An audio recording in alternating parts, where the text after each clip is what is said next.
Sedim v svoji sobi na posteli. Ne morem iz nje. Zame je previsoka in moj kolk je poškodovan.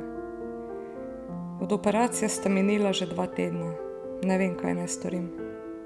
V redu bo, si ves čas govorim. Biti moram le potrpežljiva. Vem, da je moj sin Mark zelo zaposlen v službi, moja hči Nina pa še bolj. Ima tudi svojo družino. Oba sta bila živčna, ko sta me nazadnje obiskala. Nisem bila dovolj hitra in Nina je začela kričati name. Rekla je, da sem slabša od otroka. Vem, da nima lahkega življenja.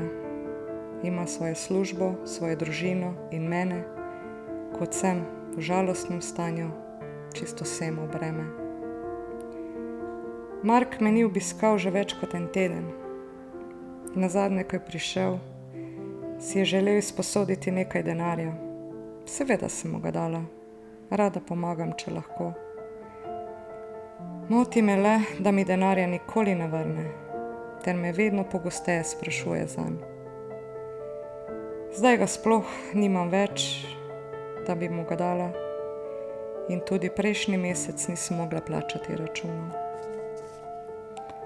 Potem sta me obiskala tudi vnuk Jan in Klara, nisem imela denarja niti za sladoled. Ko bo Nina to izvedela, bo jezna. Tudi nazadnje, ko je bila tukaj, je bila jezna in je rekla, da mi ne bo ona brisala riti, ko dajem ves denar Marku. On ti bo mogel prinašati hrano in kupovati plenice. Jaz pa ne želim plenic. Sovražim jih. Njih se ne počutim dobro. Prinašajo mi najcenejše plenice in te so grozne. Vse me srbi v njih, trpeče, če jih nosim. Želim si, da bi se lahko sama umila, vendar se ne morem.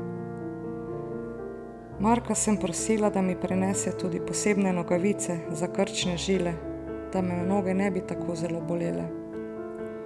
O ja, prinesel mi jih je, ampak spet najcenejše, kar jih je lahko našel. Ne nosim jih, saj ne zmanjšuje bolečine, ampak mi jo še povečujejo. Jaz pa nič ne rečem, saj če bi bila oba spet tako zelo jezna.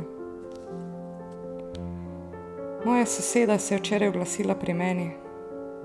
Prinesla mi je hrano in tudi ona je bila zelo jezna. Rekla je, da se mi to ne bi smelo dogajati, da bo poklicala center za socialno delo. Jaz pa sem jo zelo lepo prosila, naj ne reče ničesar. Skrbi me, kaj bodo rekli in si mislili sosedje. Moja otroka nista slaba osebi, sta le zasedena v svojih hitrih življenjih in naporni službi. Jaz pa si mislim, vse bom v redu. Tako ali tako ne bom več dolgo.